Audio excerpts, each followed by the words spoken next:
Love to eat pickles radish. Let's go. Let's make.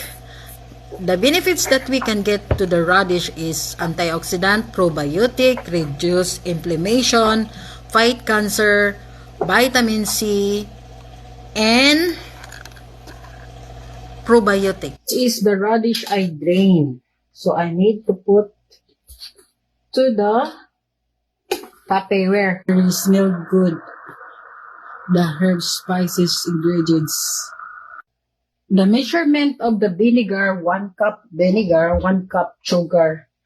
I even, and then 1 cloves of garlic and 1 cloves of onions. 1 teaspoon. I pour the herb spice now. And let set cool down.